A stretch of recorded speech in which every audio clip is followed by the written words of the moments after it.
আমরা ছোলাটাকে 6 থেকে 7 ঘন্টা ঠান্ডা জলের মধ্যে ভিজিয়ে রেখেছিলাম, যা লুকটা ঠিক এরকম এসেছে আপনারা দেখতে পাচ্ছেন।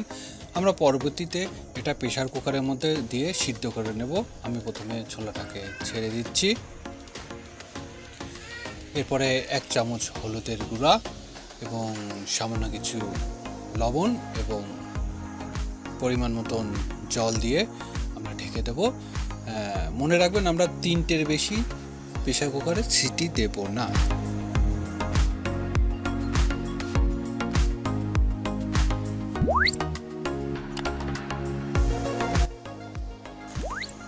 ছোলাটা আমাদের সিদ্ধ করা হয়ে গেছে, যার লুকটা আপনারা দেখতে পাচ্ছেন। এটা অনেকটাই নরম হয়ে গিয়েছে। এখন পরবর্তীতে আমাদের তেল গরম করা রয়েছে। আমরা এখন তেল গরমের মধ্যে সামান্য কিছু পরিমাণ জিরে ছেড়ে দিচ্ছি, একটা আস্ত তেজপাতা দিয়েছি। এবার পেঁয়াজের কুচি দিচ্ছি,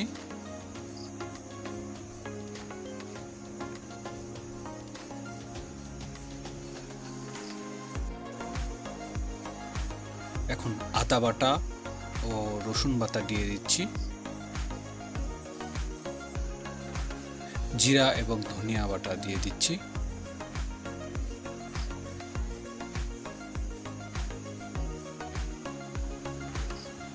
এক চা চামচ হলুদের গুঁড়া,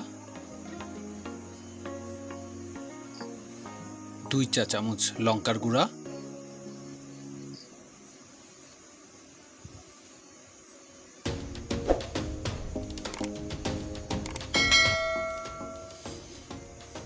পরিমাণ মতন লবণ। আমরা লবণটা একটু কম দিচ্ছি, যেহেতু আমরা ছোলা সিদ্ধ করার সময় আমরা লবণ দিয়ে নিয়েছিলাম, তার জন্য আমরা লবণটা একটু কম দিচ্ছি। এখন সুন্দরভাবে নাড়াচাড়া করে নেব, যাতে পেঁয়াজ এবং মশলাগুলো ভাজা হয়ে যায় এবং আমরা যাতে মশলাটা লেগে না ধরে তার জন্য সামান্য পরিমাণ জল দিয়ে দিলাম।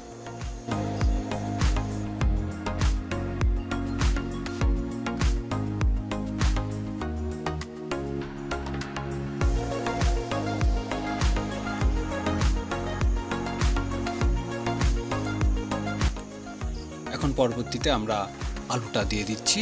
এটা কাঁচা আলু, একটা আস্ত আলু কুচি কুচি করে নিয়েছি।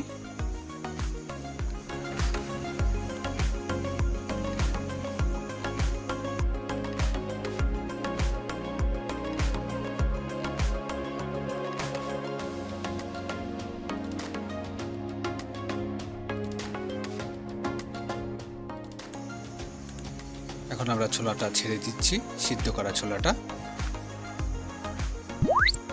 এবং সুন্দরভাবে নাড়াচাড়া করে নেব, যাতে মশলা এবং আলুটার সাথে সুন্দরভাবে মিশ্রণ হয়ে যায়।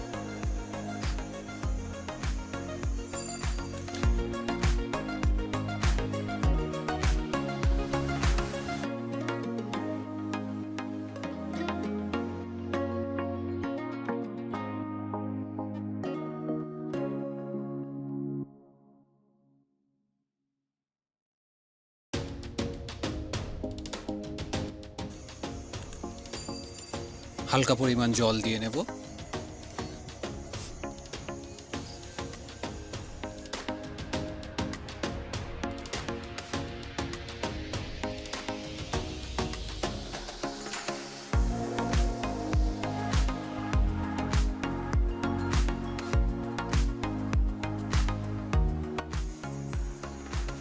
নাড়াচাড়া করার পর আপনারা লুকটি দেখতে পাচ্ছেন ঠিক এমন এসেছে।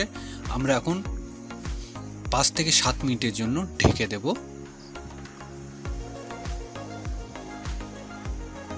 5-7 মিনিট পর আমরা ফিরে এসেছি এবং ছোলাটা অনেকটাই হয়ে এসেছে, আপনারা লুকটা দেখতে পাচ্ছেন। আমরা একটু সামান্য নাড়াচাড়া করে নেব। পরবর্তীতে আমরা 1 চা চামচ গরম মশলা গুঁড়ো দিয়ে নেব, যাতে স্বাদটা আরও সুন্দর হয়ে ওঠে, এবং আমরা নাড়াচাড়া করে নেব।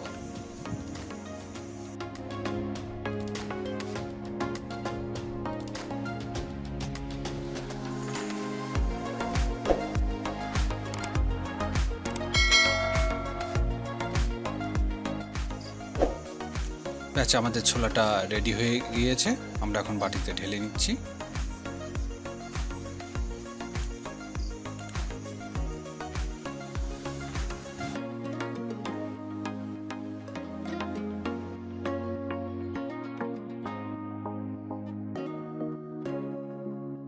ছোলাটার লুকটা ঠিক এমন এসেছে, আপনারা দেখতে পাচ্ছেন। ভিডিওটি যদি ভালো লাগে লাইক, কমেন্ট এবং শেয়ার করবেন, ইউটিউবে সাবস্ক্রাইব করবেন। ধন্যবাদ সকলকে।